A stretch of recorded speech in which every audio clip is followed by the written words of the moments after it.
Every client who walks into a session brings an invisible world with them. Their organization, their family, their culture, their history.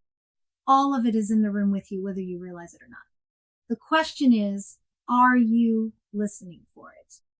Because if you're only hearing words, you're missing most of what they're actually telling you. So here's the thing. When your client shows up to a session, they're not arriving as a blank slate. They carry every relationship, every expectation, every cultural norm that shapes how they see themselves in the world. Their boss's opinion, their family's expectations, the unwritten rules of their industry. All of this influences what they say, how they say it, and what they leave unsaid. Effective coaching requires you to hear beyond the surface. You're not just listening to words, you're listening to the entire system that produced those words.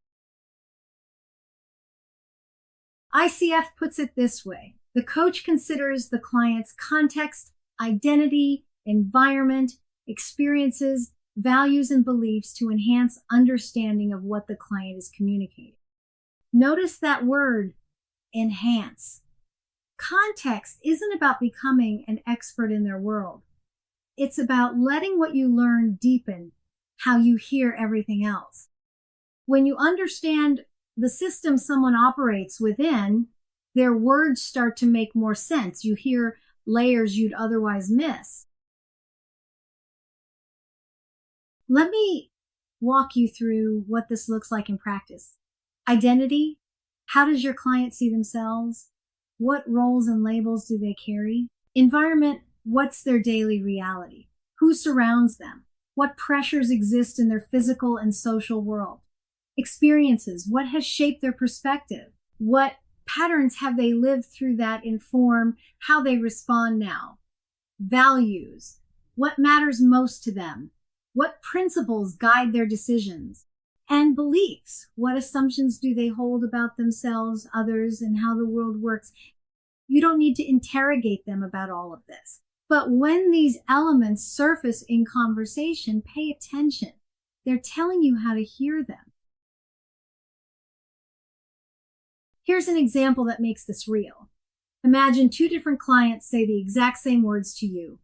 I can't speak up in meetings. Same sentence. Completely different meanings. For a first-generation professional, those words might carry cultural norms about deference to authority, family expectations about keeping your head down, or simply a lack of models for what professional assertiveness looks like. But for a senior executive with tenure, those same words might signal organizational politics, burnout from years of speaking up without impact, or strategic silence after getting burned. If you coach both clients the same way, you've missed the point entirely. Context transforms meaning. Now, let me name some traps coaches fall into here. First, assuming your context is their context.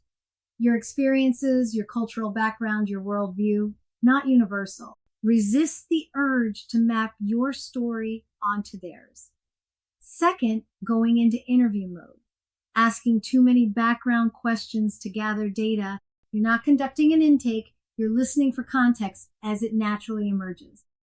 And third, cultural blindness. Ignoring identity or systemic factors that fundamentally shape how your client communicates, makes decisions, and sees possibilities for themselves.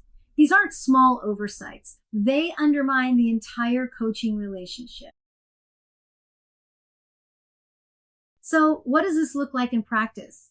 You don't need to research your client's industry before every session. You don't need to become an expert in their world.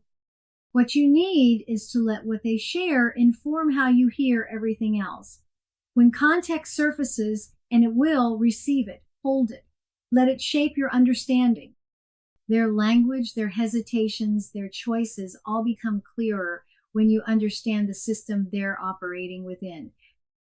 So now you're holding their context. The question becomes, how much detail do you actually need?